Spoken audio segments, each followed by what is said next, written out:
이직의 노하우를 좀 생각해 보자면 다들 아마 그렇게 하시겠지만 내가 가지고 있는 무기가 어디서 좀 잘 통할까? 이런 걸 많이 생각하는 편인 것 같고 제가 최근에 그 출간한 책에도 썼지만 이직을 할 때 내가 풀 수 있는 좀 크고 가치 있는 문제가 어디에 있지를 중점적으로 생각하는 편이고 회사가 나에게 기대하는 문제 해결은 뭘까? 어떤 문제를 풀어야 하는 거다? 그 문제를 내가 잘 풀 수 있을까? 그 문제를 풀기 위해 주어진 환경이나 여건은 뭐고 내가 거기서 잘 할 수 있는 게 맞나? 이런 걸 확인해 보는 게 좀 중요하지 않나 싶습니다. 네, 살면서 한 번쯤 읽어보면 좋은 이야기를 풀어헤쳐 드립니다. 듣기만 해도 책 한 권 읽은 효과를 내는 토크쇼 힙스터 북터뷰에 오신 여러분 환영합니다. 안녕하세요. 에디터 동동 신동입니다.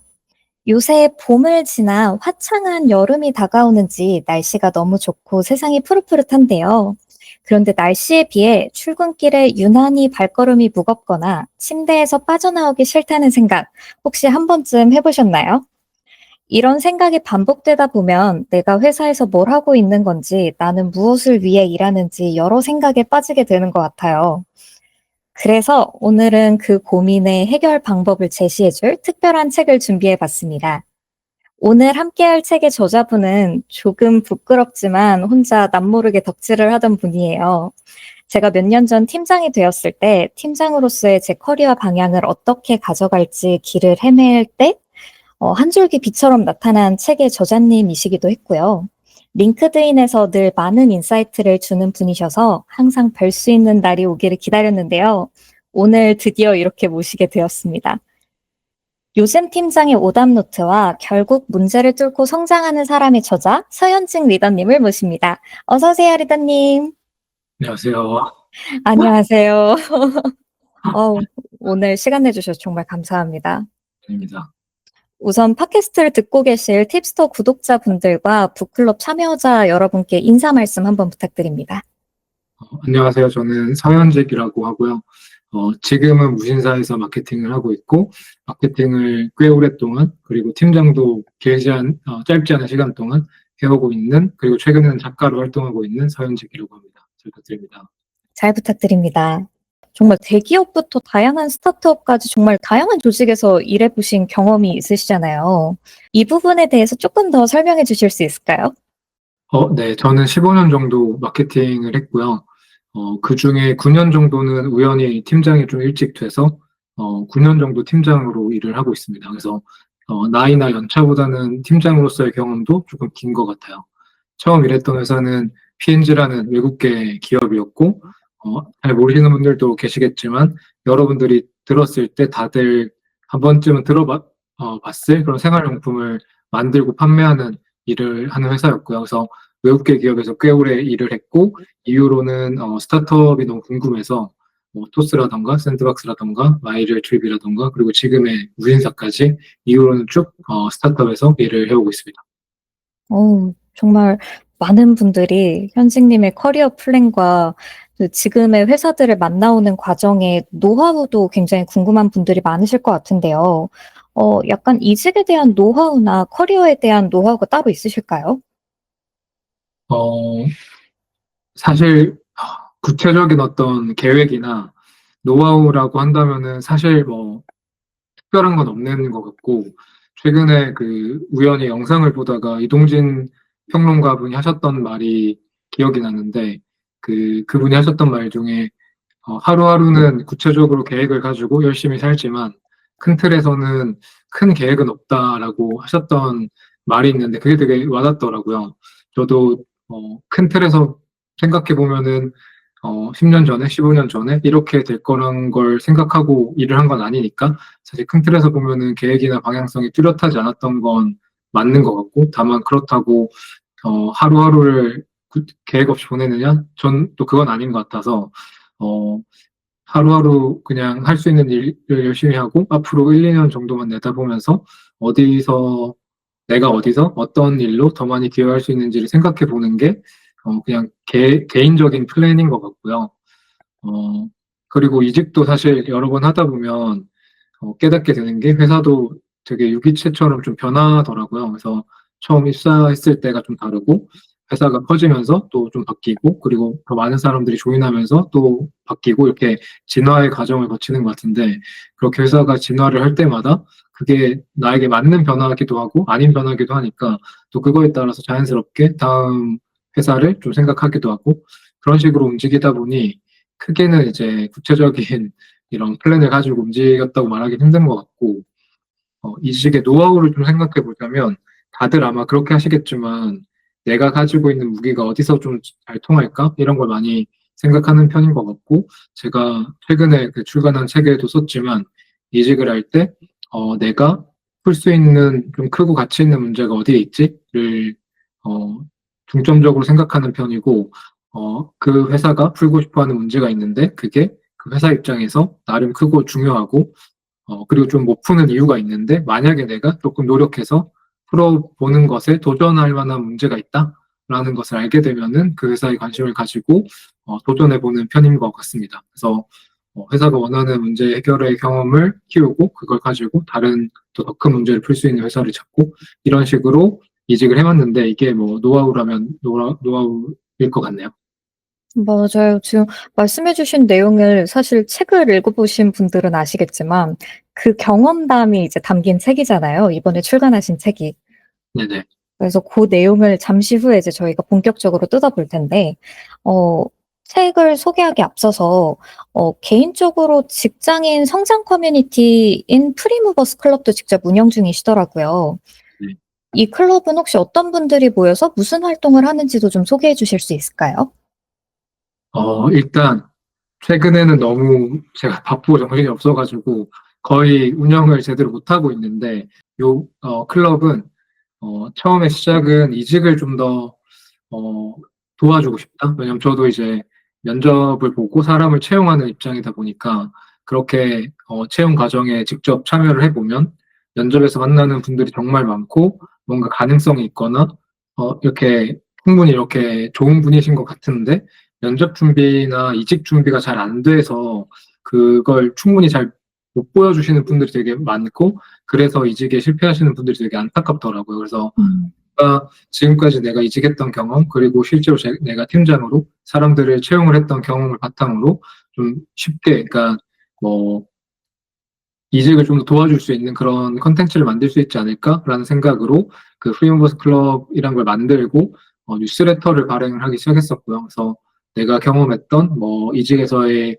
중요한 건 이런 것 같다. 혹은 내가 면접관으로 들어가 보니 내가 채용하는 담당자로 들어가 보니 이런 것들이 중요했던 것 같다라는 내용 위주로 뉴스레터를 발행을 했고 거기서 좀 더 이제 호응을 해주시는 분들이 많아가지고 뭐 커리어라던가 이직이라던가 성장에 대한 전반적인 내용을 콘텐츠로 만들고 가끔은 이제 오프라인이나 웨비나로 또 구독자들이랑 만나서 각자의 이런 커리어나 성장에 대한 고민도 좀 나누고 그리고 뭐 크게 보면은 이제 그렇게 FMC에서 이게 줄여서 FMC라고 부르는데 FMC에서 이렇게 나눈 이야기들이 이렇게 모여서 책으로 나오기도 하고 그래서 뭐 그런 다양한 콘텐츠를 만들고 서로의 고민을 나누는 형태로 활동을 하고 있는데요. 너무 혼자 운영하다 보니까 이게 주먹구구식이고 이렇게 제대로 못하고 있어가지고 오히려 이렇게 팁스타처럼 잘 운영하고 있는 뉴스레터로부터 많이 배우고 싶은 마음이 있습니다. 아유, 영광입니다. 앞으로 이제 더 많은 구독자분들과 많은 활동을 할 수 있게끔 저희도 좀 콜라보든 자주 뵐 수 있으면 너무 좋을 것 같아요. 네, 너무 좋습니다. 네. 지난 요즘 팀장의 오답노트에 이어서 두 번째 책이시잖아요. 네네. 책을 쓰는 준비 과정이 사실 쉽지가 않으셨을 텐데, 그럼에도 다시 한번 이 책을 써야겠다 결심하시게 된 이유가 있으실까요? 진짜 많은 분들이 질문을 하시더라고요. 왜 어떻게 책을 또 썼냐. 근데 다들 그 질문의 근저에는 이런 게 아마 깔려 있으시겠죠. 책이란 걸 쓰는 게 되게 어려운데 힘든 일인데 어떻게 그걸 회사 다니면서 또 두 번째 책을 썼냐 이 말씀이신 것 같은데 일단 책을 쓰는 게 힘든 일이냐? 굉장히 힘든 일이고요. 너무너무 그쵸. 힘들고 너무너무 제가 했던 일들 중에 가장 힘든 일들 중에 하나인 것 같고 근데 그럼에도 불구하고 왜 썼냐라고 한다면은 저도 이런 질문 받으면 곰곰이 생각을 해보는데 제가 내린 결론은 그냥 재밌어서 아, 음, 꼭 책을 내는 게 재밌습니다. 그래서 당연히 이 들으시는 분들도 재밌는 일은 힘들어도 하게 되잖아요. 그래서 저도 돌이켜보니 그냥 글을 쓰는 것이 즐거웠던 것 같고, 글을 쓴다라는 게 어떻게 보면 이제 영감을 어디선가 얻고, 그걸로 내 생각을 좀 구체화하고, 그래서 내 생각이 좀 더 좀 확장되면서 정리가 되고, 그리고 내 나름의 독특한 결론을 내리고, 그 결론이 다른 사람들에게 도움이 되고, 이런 일들이 재미있으니까 그냥 참고 하게 되는 것 같아요. 음. 너무 좋은데요. 그렇게 책을 쓰면서 스스로의 생각을 정리할 수 있다라는 것도 글쓰기의 매력이잖아요. 네네. 이번 책을 쓰면서 그러면 스스로 가장 많이 생각하고 정리하게 된 주제가 있다면 혹시 어떤 주제세요?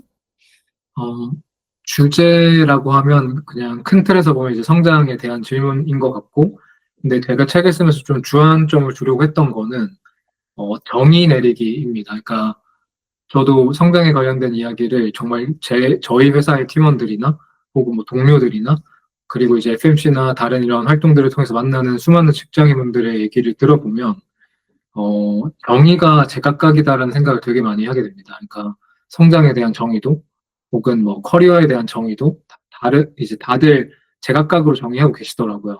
그리고 좀 더 이제 복잡한 개념, 가령 우리가 회사에서 기획을 잘해야 돼, 감각이 좋아야 돼, 실행력이 좋아야 돼, 이런 말들 되게 많이 하는데 막상 그게 뭔지 정의하기는 되게 힘든 경우도 많고, 음.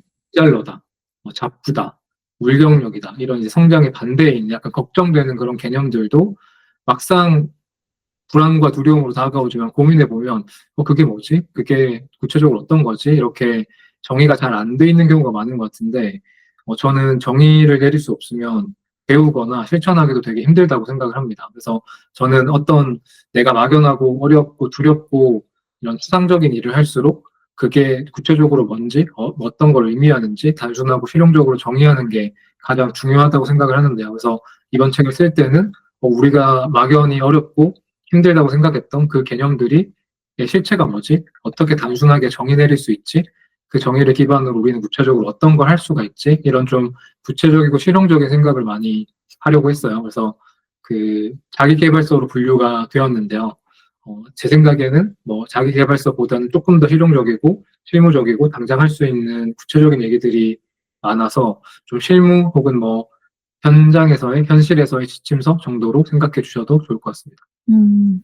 지금 정의라고 말씀해 주신 내용이랑 비슷해 보이는데, 이 책에는 회사 안에서 개인의 정체성을 지키는 일에 대한 통찰도 담겨 있더라고요. 그래서 작가님은 혹시 어떤 방식으로 스스로의 균형을 유지해 오셨는지도 굉장히 궁금해요. 저는 이제 아까 말씀드렸던 그런 정의라는 개념 프레임을 활용해서 이 질문에 대답을 해보자면 아마 이제 정체성이 뭐냐, 그럼 정체성이란 건 뭐냐, 라는 질문부터 해야 될 것 같아요. 이게 이제 정의를 해야 되는 거니까.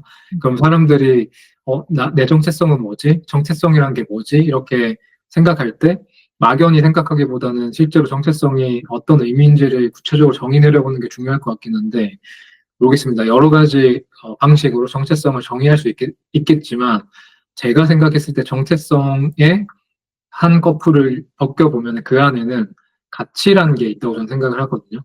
그러니까 정체성이라는 게 어떤 하나, 이제 가면을 얘기를 하는데 그 가면이 가치를 창출하는 가면인 건 거죠. 근데 어떤 사람은 하나의 가면만 가지고 있고 어떤 사람은 여러 개의 가면을 가지고 있다고 생각을 하거든요.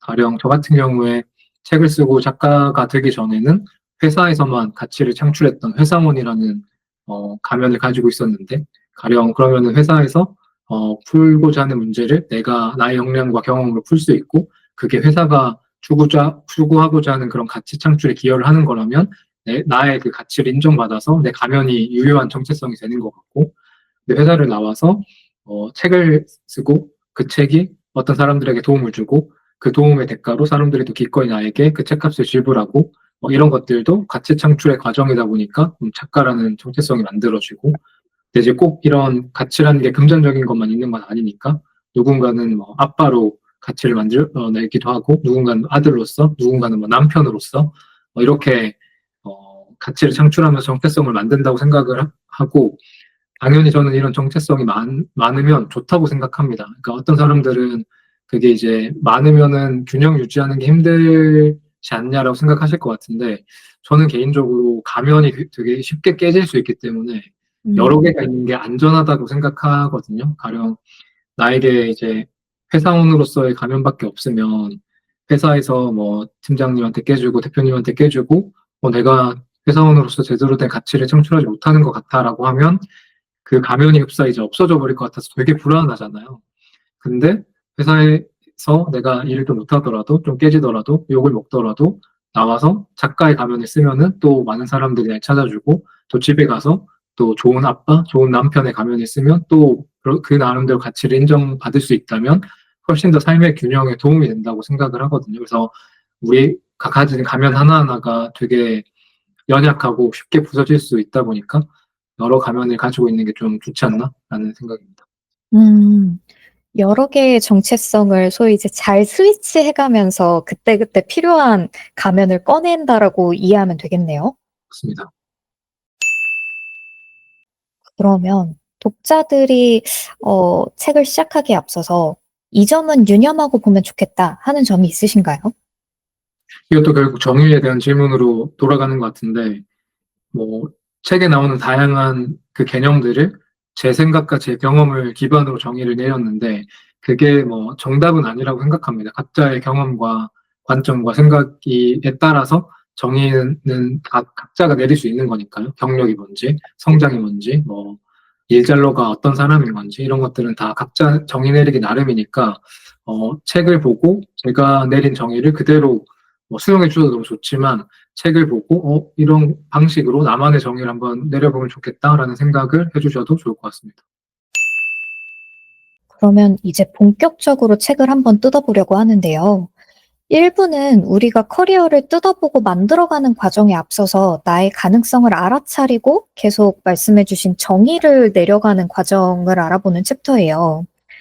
책의 시작점에서 이제 프레임워크가 없다면 남들이 하는 마케팅을 단순히 따라하는 수준이 될 수 있다라는 표현이 있을 정도로 스스로의 개념적으로 정의를 중요하다는 점을 강조를 해주고 계신데 커리어에서의 프레임워크라는 개념을 독자분들이 조금 어떻게 정의하면 좀 더 이해하기 쉬울까요? 어, 책에서도 말씀드린 것처럼 프레임워크란 개념이 되게 중요하다라고 생각이 되고, 사실 프레임워크라고 하면 거창해 보이긴 한데, 아까 말씀드렸던 정의랑도 비슷한 개념인 것 같고, 조금 더 풀어서 얘기를 해보자면, 우리가 어떤 일을 바라보는 관점이나 뼈대, 그 일이 돌아가게끔 하는 구조 같은 걸 말하는데, 그게 정확하지 않으면 어떤 일을 할 때, 그저 이제 다른 사람들이 하는 걸 보고 따라하는 것밖에 안 된다고 생각을 합니다. 그래서 프레임워크가 되게 중요하다고 생각을 하고, 가령 마케팅, 여기 지금 들으시는 분들 중에 마케터 분들도 계시겠지만 아닌 분들도 많을 테니까 아예 다른 직군으로 한번 비유를 해보면, 제가 이제 아이가 있는데, 7살짜리 아이가 있는데, 아이랑 얘기를 하다 보면 이 프레임워크가 얼마나 중요한지를 깨닫게 되거든요. 가령 아이들 눈에는 의사가 어떤 사람이냐면, 어, 진찰기를 들고 있고요. 청진기를 들고 있고, 그리고 주사기를 들고 있고, 바늘을 들고 무언가를 하는 사람이거든요. 겉보기 그렇다고 해서 그게 그 일의 중요한 프레임워크는 아니잖아요. 물론 도움이 되겠지만. 그래서 아이랑 얘기를 하다 보면, 어, 의사가 어떤 사람이냐라는 질문에 아이는 되게 천진난만하게 바느질을 잘하는 사람이라고 얘기를 합니다. 근데 이제 사실은 그게 아니잖아요. 네. 바느질을 잘하면은 의사가 수술하는데 너무 큰 도움이 되겠지만, 실제 의사의 프레임워크를 생각해 보면 그 일이 뭐고, 왜 하고, 목적이 뭐고, 어떤 방향성이나 정체성을 가지고 있는지를 생각해 보면은 다르니까, 축구도 마찬가지인 것 같아요. 축구도 겉보기에는 그냥 달리기를 하고, 패스를 하고, 그냥 슈팅을 하는 사람인데, 축구라는 그 프레임워크를 그렇게 정의하기에는 되게 너무 단순하잖아요. 그래서 그 일을 구성하는 프레임워크를 제대로 이해하는 게 중요하다라고 생각이 됩니다. 그래서 마케팅이라는 좀 직업적인 우리가 알고 있는 직업에 대입을 해보면 마케팅도 어떻게 정의하느냐에 따라서 되게 그 다양한 구조가 있을 것 같은데 예를 들어서 만약에 마케팅은 고객의 문제를 해결하는 사람이다라는 프레임워크를 가지고 그러면은 그 정체성을 그 일의 목적에 부합하는 수단과 기술과 방법들을 찾아 나가는 사람과 그냥 마케팅은 광고 만드는 사람이야 라고 프레임워크를 가진 사람의 성장의 그 루트가 완전 달라질 것 같긴 하거든요. 음, 디자이너도 마찬가지입니다. 제가 뭐 디자이너는 아니지만 나는 디자이너를 그냥 피그마나 포토샵을 다루는 사람이야 라고 정의한 사람과 그 프레임워크가, 반대로 나는 디자이너의 프레임워크가 시각적인 아웃컴으로 고객의 문제를 해결하고 더 큰 가치를 창출하는 사람이야 라고 정의를 하면 훨씬 더 풍성한 프레임워크가 되는 것처럼, 그래서 그런 관점에서 단순히 커리어도 혹은 뭐 어떤 직업도 개별적인 어떤 그런 추상적인 관념들도 이렇게 프레임워크를 가지고 정의를 하고 구체화를 하면은 좀 더 명확한 어떤 성장의 루트를 찾아 나갈 수 있지 않을까라는 생각으로 프레임워크를 말씀을 드렸었습니다. 음, 약간 프레임워크에 대한 개념이랑 연결되는 것 중에, 어, 프레임워크와 기술, 이제 스킬을 혼돈하지 말아야 된다는 내용이 있더라고요. 지금 설명해 주신 예시처럼 소위 이제 피그마, 포토샵은 어떻게 보면 스킬이고, 이거를 상위 호환하는 무언가를 프레임워크로 그럼 지정을 해야겠네요. 맞습니다. 그래서 어, 제가 책에서는 이게 운영체제와 그 소프트웨어로 분류를 하기도 했는데요.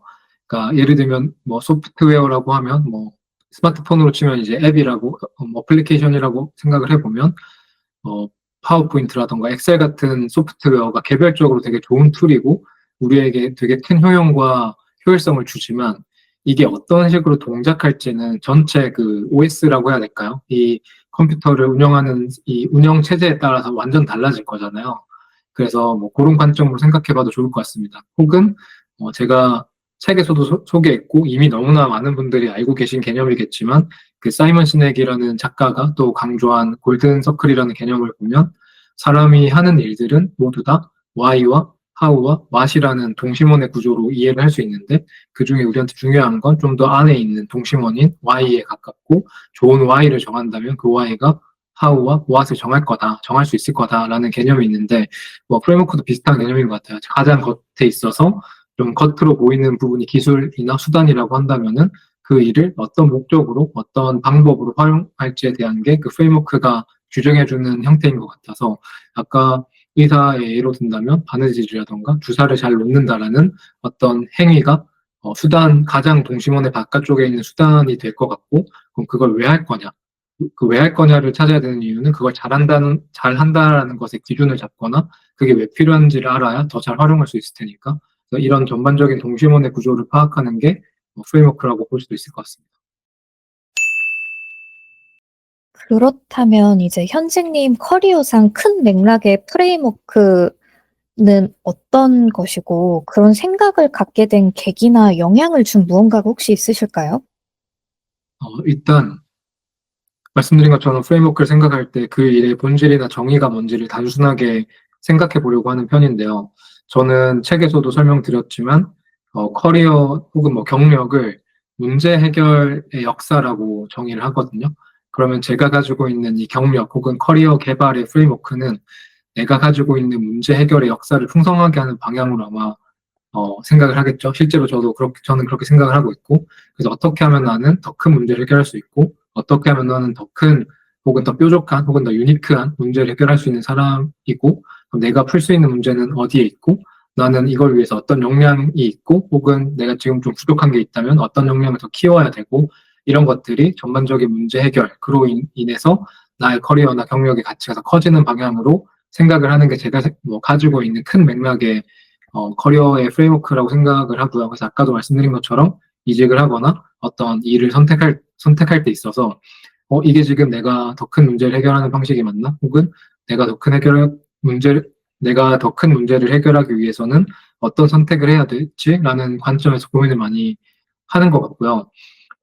사실 회사에서 일을 해보시면 다 공감하시겠지만 회사가 가진 문제를 해결해주면 가치가 창출이 되고 그게 결국 직원들에게 어떤 보상으로 돌아오고 이런 단순한 과정을 생각해 보더라도 문제 해결이라는 게 뭐 개인의 커리어 혹은 뭐 회사 관점에서 확대해 보더라도 유의미한 프레임워크가 아닐까라는 생각은 들고요. 이제 왜 그런 생각을 하게 됐냐라는 계기를 물어보신다면 제가 이제 첫 번째 회사가 외국계 회사다 보니까 외국인 매니저들과 얘기할 기회가 되게 많았는데 외국 회사에 들어가 보면 한국에서는 보통 이제 뭐 대리님, 뭐 차장님 이렇게 부르는 것처럼 어떤 그 타이틀에 매니저라는 이름이 되게 많이 들어가 있어요. 음. 매니저, 세일즈 매니저. 그래서 그 매니저가 무슨 뜻인지 외국인 그 상사에게 물어본 적이 있습니다. 뭐 외국 이름으로는 다 외국 타이틀에는 뭐든지 다 땡땡 매니저라고 들어가 있는데 도대체 매니저는 뭘 매니지하는 사람인 거냐 그럼 이라고 얘기를 했더니 그 외국인 상사가 프라블럼이라고 하더라고요. 문제를 음, 발견한 사람이다. 너가 마케팅 매니저야. 너가 마케팅으로 목표 달성을 하는데 발생하는 수많은 문제를 관리하는 사람이야. 너가 뭐 오퍼레이션 매니저야. 너가 운영하는 데 발생하는 수많은 문제들을 식별하고 관리하고 예방하는 사람이야. 그렇기 때문에 우리 매니저라고 불러. 라고 하더라고요. 그래서 그게 생각해 보니까 실제로 가치를 창출하는 방식에 되게 유효한 어떤 그 방법인 것 같아서 이후부터는 저도 그게 되게 공감이 돼서 비슷한 관점으로 바라보게 된 것 같습니다. 음, 이렇게 설명해 주시니까 그 문제를 해결해 나가야 하는 이유가 굉장히 명확한 것 같아요. 혹시 최근에 그러면 이 문제를 해결해 나가는 방식에 대해서 경험하신 성공, 실패 뭐 이런 사례가 있으실까요? 문제 해결에 실패하는 경우는 너무너무 많죠. 너무너무 많고, 구체적으로 말씀드리기는 지금 현재 사례다 보니까 좀 힘들긴 하지만, 가령 되게 어렵게 발족해서 리드하고 있었던 프로젝트가 이제 캔슬되기도 하고, 저의 역량 부족으로 캔슬되기도 하고, 특히나 막 이해관계가 복잡한 여러 팀의 의견을 막 조율하면서 의사결정을 이끌었어야 하는 어떤 뭐 업무가 있었는데, 거기서 좀 의견 조율을 잘 못하기도 하고, 네. 그리고 최근에는 회사에 또 오래 일했던 팀원들이 많이 퇴사를 했어요. 그래서 생각해보면은 그러니까 팀원들의 퇴사도 매니저가 풀었어야 되는, 팀장이 풀었어야 되는 하나의 문제일 텐데, 그것도 잘 해결 못한 것 같고, 그래서, 여러 문제 해결에는 실패를 여전히 하고 있고요. 그래서 그 과정을 통해서 여전히 그 문제 해결의 어려움이라든가, 그 문제 해결 과정에서의 그 실패 원인들을 좀 반추해보면서, 어, 다음번에 더 잘할 수 있는 방법을 생각해 보는 것 같습니다. 마침 말씀해 주신 게 이제 다른 분들과의 대화를 통해서 문제를 해결해 나가야 되는 과정이 사실 현업에선 굉장히 많잖아요. 그래서 이제는 타인과 함께 좀 어우러져서 싹 틔우는 내용으로 조금 넓혀서 대화를 나눠볼게요. 그 2부에서 일하면서 만나는 동료들에 대해 세 가지 부류 정의해 주신 게 있어요. 회피 전문가, 구경꾼, 해결사였는데 혹시 독자분들 중에 스스로를 점검해 봤을 때 나는 조금 회피 성향이 있거나 삼자 위치에서 바라보는 성향이 있다라고 스스로 점검이 되신 분들에게는 각자 어떤 노력을 해야 한다고 생각하세요? 음, 그런 질문도 정말 많이 받는데, 실제로 그리고 회사를 다니다 보면 아마 여러분들도 다 관찰하실 것 같아요. 아, 저 사람은 저런 성향이 있구나, 회피를 하는구나, 저 사람은 구경꾼이구나, 이렇게 이제, 살다 보면 되게 많이 마주치게 되잖아요. 근데 저도, 저 사람들은 왜 저런 선택을 했을까라는 생각을 많이 했는데, 제가 그래도 뭐 긴 시간 동안, 짧지 않은 시간 동안 회사 생활을 하다 보니까, 깨닫게 된 건 회사를 다니는 우리 모두의 생각이 다 다르다는 거고, 모두가 다른 생각과 관점과 목적으로 회사를 다닌다는 건데요. 가령 어떤 분들은 정말 회사에서 엄청나게 큰 문제를 풀고, 막 엄청나게 큰 가치를 창출하면서 회사를 다니고 싶어 하시기도 하시고, 어떤 분들은 회사 밖에서 그렇게 가치를 창출하고, 회사 안에서는 최대한 효율적으로 조용히 문제 없이 보내는 걸 목표로 삼는 분들도 계시고, 이게 다 각자의 생각으로 회사를 다니잖아요. 근데 그게 전 너무나 당연하다고 생각이 되고, 너무나, 다- 어, 올바른 거라고 생각이 되고, 왜냐면 각자의 가치관이나 목표는 다 다른 거니까요.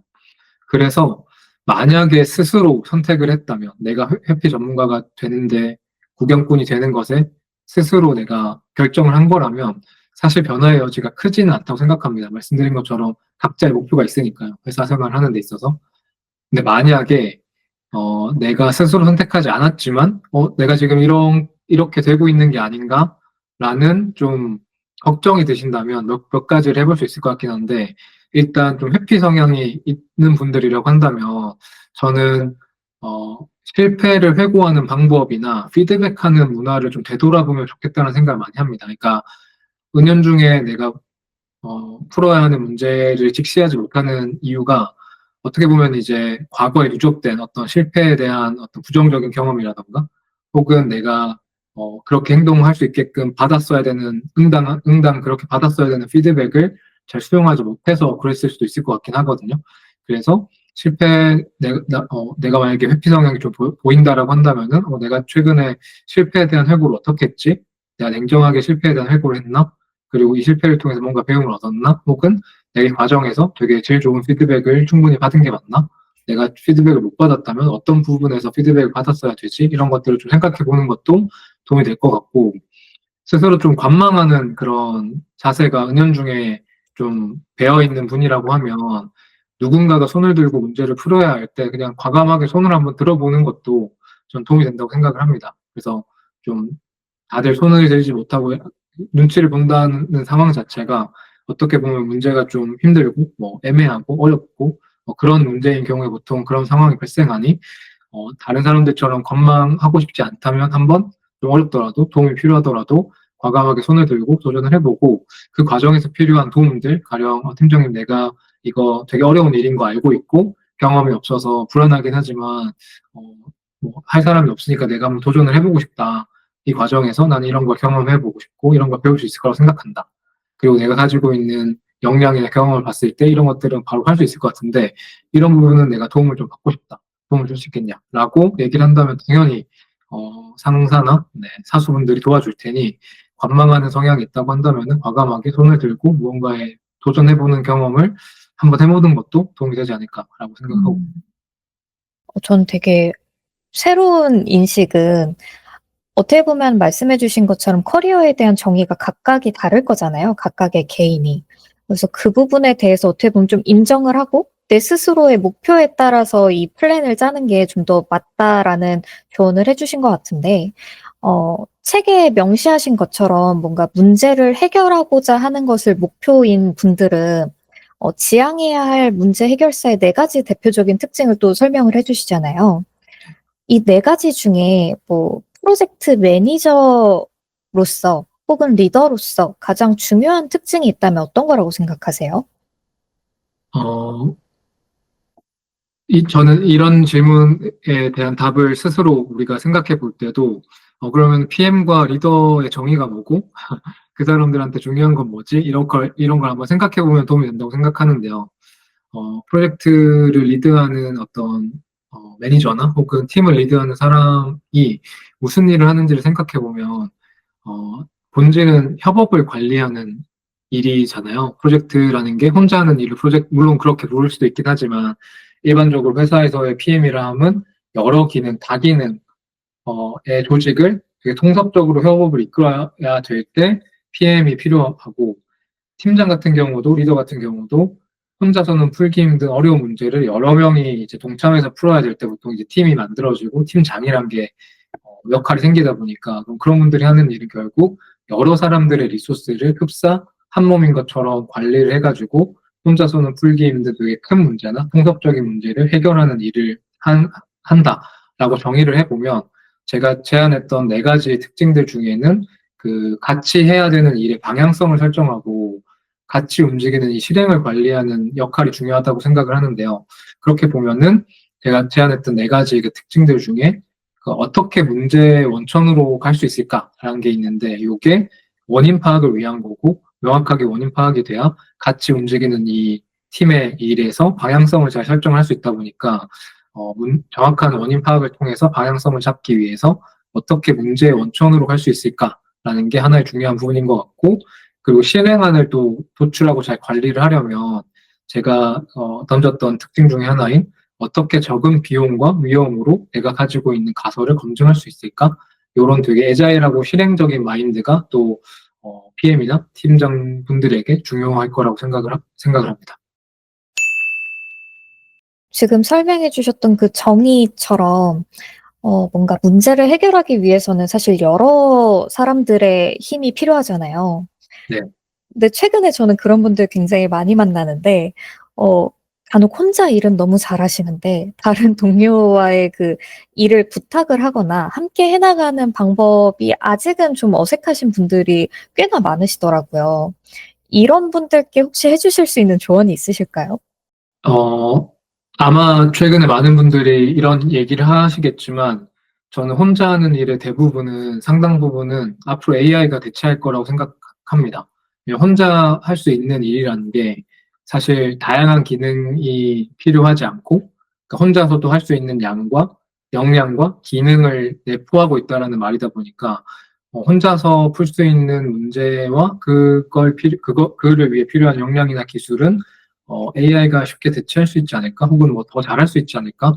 라는 생각이 들어서, 우리 모두 다 그럼 나는 어떤 걸 남기고 키워야 되지라는 생각을 해봐야 되는 시기라고 저는 생각을 하거든요. 생각해보면 당연히 우리가 이제 전제가 우리는 각자가 이제 해결해낼 수 있는 문제의 크기가 우리가 창출해낼 수 있는 직업적인 가치의 크기라고 생각을 해보면, 당연히 여러 명이 합심해서 풀 수 있는 문제가 훨씬 더 그 문제의 크기도 크고 그걸 해결했을 때 임팩트도 훨씬 더 클 거라고 생각을 합니다. 그래서 당연히 이제 협업은 너무너무 중요할 것 같은데, 일반적으로 협업은 별로 중요하지 않아, 나 혼자서 충분히 잘하고 있어 라고 생각하시는 분들이 큰 문제를 같이 해결해 본 경험이 없는 경우에 그런 말씀들을 많이 하시는 것 같아요. 그래서 이런 경우죠. 지금 내가 하고 있는 일에서도 난 충분히 문제를 일으키지 않고 주어진 일을 빠른 시간 내에 다른 사람들보다 효율적으로 잘 하고 있어. 이런 건데, 아까도 말씀드린 것처럼 그런 영역의 일들은 앞으로 AI가 훨씬 더 쉽게 대체할 수 있지 않을까. 우리에게 남는 거는 AI가 정의하기 힘든 복잡 미묘한 영역에서 문제를 찾고 이게 문제임을 확인하고 해결책을 다 같이 뭐 집단지성을 발휘해서 해결책을 찾고 이걸 실행하면서 직접 바꿔나가는 걸 텐데, 여기서는 이제 협업이 되게 필수적일 것 같습니다. 그래서 그런 마인드를 만약에 가지고 계시다면 내가 좀 더 큰 문제를 풀어봐야겠다. 내가 혼자서는 풀기 힘든 좀 더 큰 규모의 문제를 풀어보면 좋겠다라는 생각을 한번 해보시는 게 일단 그 마인드를 바꾸는데 좀 도움이 되지 않을까라고 생각이 되고요. 내 마인드는 나도 당연히 협업해서 큰 문제 풀고 싶지라고 이미 마인드는 그렇게 생각을 가지고 계신 분이 계시다면 아마 방법을 잘 모르기 때문에 협업이 좀 힘들지 않을까 싶긴 하거든요. 그래서 이때는 뭐 당연히 협업을 위한 방법을 먼저 익히는 게 필요한 것 같고, 저는 협업에 대한 방법을 익힐 때 가장 기본적인 게 소통의 프로세스를 만드는 거라고 생각을 하거든요.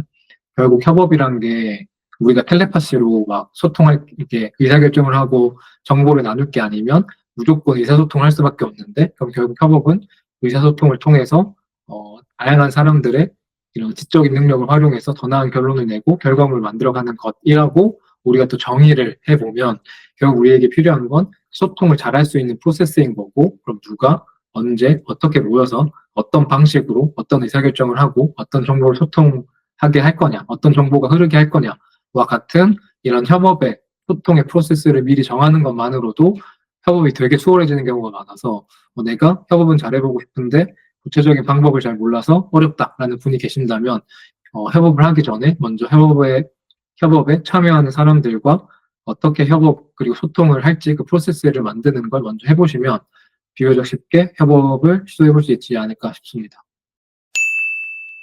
앞선 1부, 2부는 사회 초년생과 경력직 모두에게 이제 적용되는 어떻게 하면 더 나아질까에 대한 공통적인 내용이었다면, 지금부터는 어느 정도 경력을 보유하고 계신 분들이 들어보면 좋은 이야기가 아닐까 싶어요. 3부 초입부에 이런 표현이 있었어요. 이제 모두 거창한 이유로 일을 시작하지 않는다라는 문장이었는데, 얼마 전 제가 읽었던 다른 책에서도 비슷한 표현이 있어서 되게 재밌었거든요. 그러니까 어떻게 보면은 커리어가 이미 흘러와 버린 많은 분들 중에 이 커리어가 혹시 잘못 시작된 게 아닐까, 돌이키긴 늦은 게 아닐까, 이런 고민을 하시는 분들도 꽤 계시지 않을까 싶거든요. 그런 분들께 혹시 조언을 해주신다면 어떤 이야기를 전하고 싶으신가요? 일단 그 거창한 이유로 일을 시작하지 않는다라는 그 말을 좀 더 쉽고 재미있는 말로 표현해보면 이런 말이라고 하더라고요. 피아노를 배우는 모든 사람이 모차르트를 꿈꾸지 않는다. 헬스를 시작하는 모든 사람이 세계적인 바디빌더를 꿈꾸지 않는다. 그러니까 이게 물론 누군가가 되게 열심히 그걸 하다 보면 그 경지에 다다를 수 있겠지만, 사실 어떤 일을 시작하고 작게 시작하고 호기심을 느끼고 관심을 느껴서 잘하게 되고, 그리고 또 실수도 해보고 그리고 조금 더 잘해져서 다음 경지로 올라가고, 이거의 반복인데, 이 일을 시작할 때 모두가 다 엄청나게 거창하고 창대한 비전을 가지고 일을 시작하지 않는다라는 건 아마 직장인분들이라면 다 공감하실 것 같고요. 그럼 이제 이미 어, 늦은 게 아닐까? 돌아가기에는 너무 많이 온 게 아닐까라는 고민하는 분들도 계시다고, 저도 당연히 그런 분들이 계시다는 걸 알고 있고, 그런 분들에게는 포커 게임 얘기를 많이 하는 편인데요. 포커는 뭐 저도 잘 하는 건 아니지만, 포커라는 게 아시겠지만 카드 게임이고, 어, 이런 거죠. 카드 게임이 시작되면 몇 장의 카드를 받습니다. 근데 이제 포커에 참여하는 플레이어가 선택할 수 있는 게 아니에요. 그냥 주어져요. 그럼 딜러가 그냥 몇 장의 카드를 나눠주고요. 누군가는 좀 좋은 카드를 가지고 시작하고, 누구는 좀 안 좋은 카드로 시작을 하거든요. 근데 이제 많은 그 일반적인 사람들이 생각하기에, 아, 그러면 당연히 좋은 카드를 준 사람이 이기겠지, 무조건, 이라고 생각하겠지만, 실제로 포커 그 세계적인 월드 챔피언십 같은 걸 보시면, 절대로 좋은 카드를 준 사람이 무조건 이기는 건 아닙니다. 결국 실력 있는 플레이어는 우연히 받은 카드 몇 장에 집중하는 게 아니라, 그 카드로 어떻게 플레이를 할지를 결정하는 것 같거든요. 그럼 누군가는 좀 안 좋은 카드를 들고 시작하고 누군가는 좀 좋은 카드를 들고 시작하겠지만 어찌됐건 좋은 카드를 받은 사람이건 안 좋은 카드를 받은 사람이건 결국 우리가 해야 되는 건 내가 지금 손에 들고 있는 카드를 가지고 어떤 선택을 해야 승리 확률이 높아지지? 어떤 선택을 해야 되지? 내가 지금 신중하게 플레이해야 되나? 아니 내가 지금 위험하게 좀 배팅을 해야 되나? 좀 과감하게 플레이를 해야 되나? 혹은 뭐 상대방을 좀 속여야 되나? 이런 치열한 고민들이 승리의 확률을 조금씩 높여준다고 생각을 하거든요. 그래서 내가 이미 늦었다. 내가 너무 많이 와버렸다. 그게 이미 이제 받고 시작한 카드 패라고 생각을 하면 그걸 가지고 게임이 끝나는 게 아니라 그 패를 가지고 내가 남은 기간 동안 어떤 플레이를 해야 승리의 확률이 조금이라도 높아지지라고 생각해 보면 당연히 늦은 시간은 없는 거라고 저는 생각을 합니다. 그래서 그런 관점에서 한번 생각해 보면 나에게 주어진 카드를 어떻게 풀어나가야 나에게 유리한 게임이 되지를 생각해 보시는 게 오히려 조금 더 어, 현실에 도움이 되는 질문이지 않을까 싶네요. 포커 게임으로 이제 설명을 해주셨는데, 그럼 본인이 받은 패나 이제 내가 어떤 목표를 가져가는지에 대해서 앞서 계속 정의를 해왔잖아요. 이 내용을 통해서 이제 내가 어떻게 성장해야 하는지 점검했다면, 이제는 내가 원하는 성장을 할 수 있는 곳은 어딜지도 정비를 해보면 좋겠다라는 내용이 사부에서 다뤄지더라고요. 많은 분들이 이번 북클럽과 이 책에서 가장 궁금해하는 내용일 수도 있을 것 같아요. 그래서 이직을 고민할 때 스스로 점검해야 되는 부분과 좋은 회사를 판단하는 11가지 질문에 대한 내용이 있더라고요. 물론 각각의 정의에 따라서 이 접근 방식이 다르겠지만 현직님 기준에서 각각의 항목 중 가장 중요한 내용을 한 가지씩 뽑아본다면 어떤 걸 뽑으실 것 같으세요? 일단 이직을 판단할 때 가장 첫 번째 그 점검해야 되는 질문은 첫 번째 질문입니다. 그 회사에 더 풀어보고 싶은 문제가 있다 없다. 저는 말씀드린 것처럼 문제를 풀어보는 게 모든 가치 창출의 시작이고 그 커리어와 성장의 이제 출발점이라고 생각을 하는데요. 회사에 내가 더 풀어보고 싶은 문제가 없다라는 건 아마 둘 중에 하나겠죠. 내가 풀 수 있는 문제가 없다. 혹은 풀 수 있더라도 풀어보고 싶은 문제가 없다. 전 둘 다 문제라고 생각합니다. 특히나 후자 같은 경우에는 풀 수 있어도 아 내가 저거 풀고 싶지 않다라는 말은 사실 이제 문제를 푼다는 게 항상 엄청 어렵고 고생스러운 일일 텐데 그나마 풀고 싶은 문제에서 참고 견디고 풀 거잖아요. 근데 풀고 싶은 문제가 없다는 것 자체가 되게 큰 문제 상황인 것 같아서 내가 더 풀어보고 싶고 풀 수 있는 문제가 있는 곳을 이직을 하는 게 훨씬 더 발전적이다라고 생각해서 첫 번째 질문이 좀 중요하다고 생각을 하고요. 내가 이제 성장할 수 있는 회사를 찾을 때 필요한 질문들도 제가 책에 담았는데, 저도 이거는 질문을 곰곰이 생각해 보니, 가르침이나 기회를 줄 수 있는 리더나 동료가 있는가? 이 질문이 가장 중요한 것 같아요. 특히나 이제 아마 대부분이, 이걸 들으시는 분들 대부분이 이제 20, 30대이실 것 같은데, 20, 30대에는 배움으로써 성장하는 게 되게 많다고 생각을 합니다. 그러니까 배움의 원천이 되게 많지만 시행착오를 직접 할 수도 있고 뭐 책을 볼 수도 있고 강의를 들을 수도 있지만 저는 같이 일하는 좋은 사람들로부터 배우는 게 20, 30대에는 가장 크다고 생각을 하거든요. 30대 후반이나 40대가 돼서 팀장이 되거나 직책자가 되면 조금 더 본인의 의지나 그 명확한 방향을 가지고 직접 어떤 뭐 문제를 정의하고 전략을 제시하면서 문제를 풀 수 있는 경험도 많을 것 같은데 20, 30대는 비교적 그런 경험을 하긴 힘들 것 같고 그럼 가장 빠른 성장의 그 원천이 뭐냐, 배움의 원천이 뭐냐라고 했을 때는 좋은 상사나 동료로부터 배우는 거라고 생각을 하거든요. 그래서 20, 30대 분들에게는 특히 나에게 배움을 줄 수 있는 리더나 동료가 있는 곳에서 일하는 게 중요하다고 생각합니다. 음, 그러면 이제 그런 회사를 만약에 발견을 했어요. 그래서 네. 이직 과정에서 가장 중요한 부분은, 지원자가 회사를 가늠할 수 있고, 회사도 지원자를 가늠할 수 있는 순간이 면접이잖아요. 네. 면접을 준비할 때 지원자 입장에서 가장 고민해보고 열심히 준비해야 되는 게 있다면 어떤 거라고 생각하세요? 어, 동희님 보통 이직할 때 어떤 걸 가장 중요하게 생각하시나요? 저도 사실 최근에 이제 이직을 했거든요. 근데 그때 이제 면접 과정에서, 들어오신 동료분들의 대화 스타일을 좀 많이 봤던 것 같아요. 음, 그러니까 동료로서 만났을 때 이분과 충분히 소통할 수 있고 의견을 교류할 수 있는 사람인가? 그런 문화가 조성되어 있는가? 라는 부분을 조금 유심히 봤던 것 같습니다. 음, 저는 조금 다른 관점으로 면접에 들어가는데, 이게 제가 계속 똑같은 말만 해서 이제 지루하실 것 같긴 한데, 저 회사가 나에게 기대하는 그러니까 문제 해결의 경험은 뭐지? 회사가 원하는 게 뭐지? 가 일단 면접에 들어갈 때 가장 그 중요한 질문이라고 생각을 하고요. 면접이 끝나고 나올 때 확신을 가져야 되는 건, 저 회사가 가지고 있는 저 문제 내가 풀어봄직하네 라는 확신이라고 생각을 하거든요. 그러니까 이게 저는 이게 두 가지를 의미한다고 생각을 하는데 첫 번째는 되게 많은 지원자분들이 제가 이제 면접관으로 면접에 들어가 보면 되게 많은 지원자분들이 회사가 뭘 원할지는 별로 생각을 안 해보고 오세요.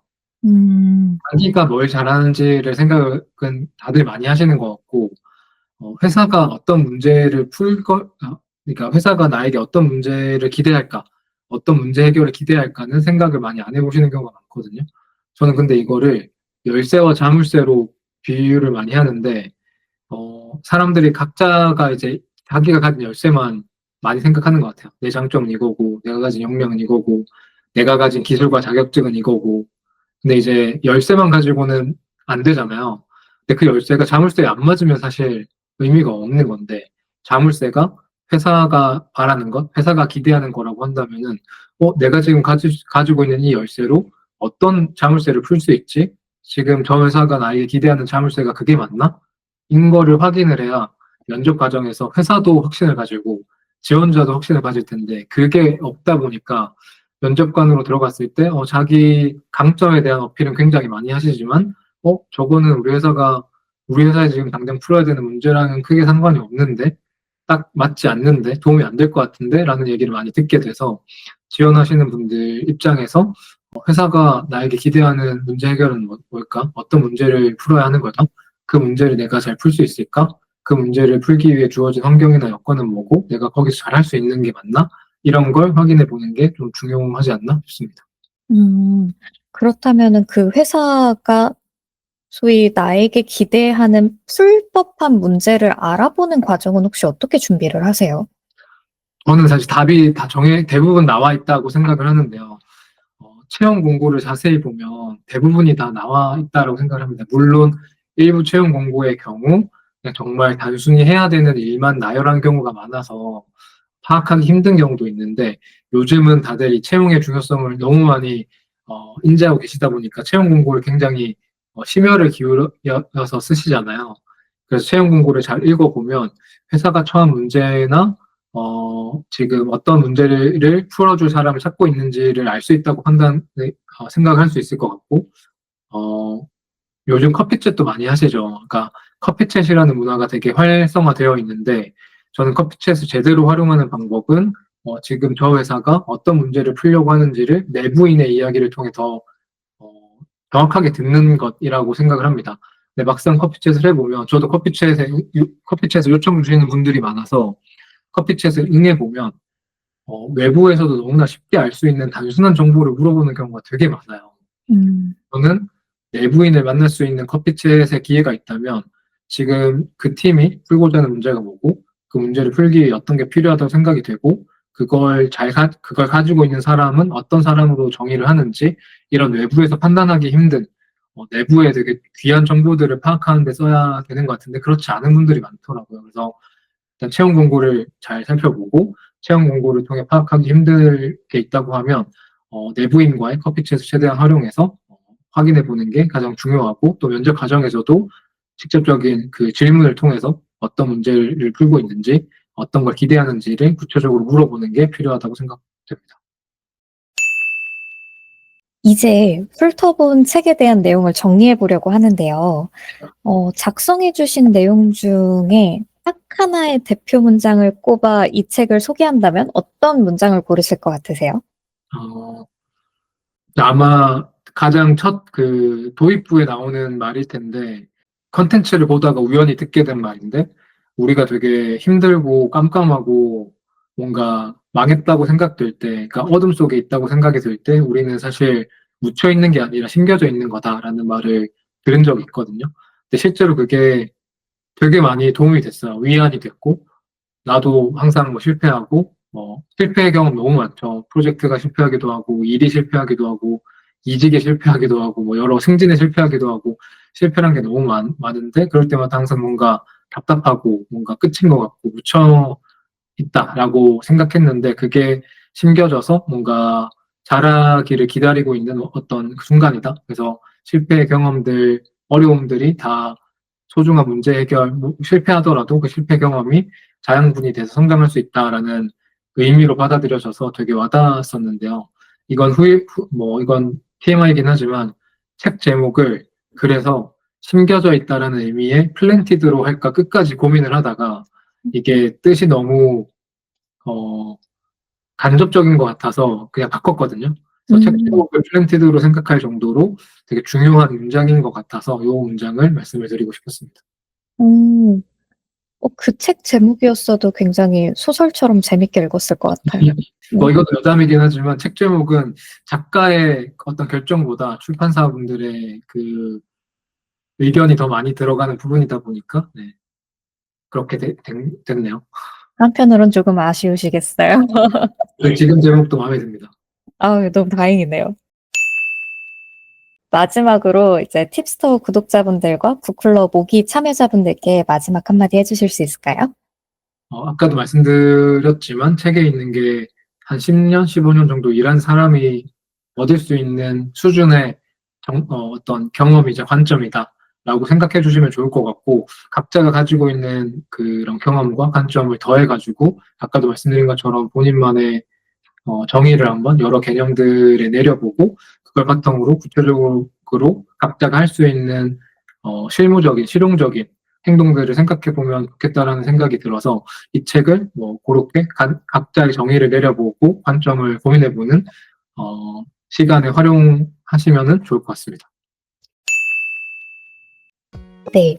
오늘은 저자 현직님과 결국 문제를 뚫고 성장하는 사람에 대해 함께 뜯어봤는데요. 커리어와 이직에 대한 질문에는 정답이 없고 나만의 방향성과 가치관을 잘 녹여내는 게 가장 중요하죠. 오늘 소개한 결국 문제를 뚫고 성장하는 사람의 내용이 여러분만의 길을 찾는 데 조금이나마 도움이 되었길 바라봅니다. 긴 시간 함께 해주신 현직님 다시 한번 감사드립니다. 감사합니다. 그럼 다음 시간에 더 좋은 책으로 인사드리겠습니다. 끝까지 들어주신 여러분 고맙습니다.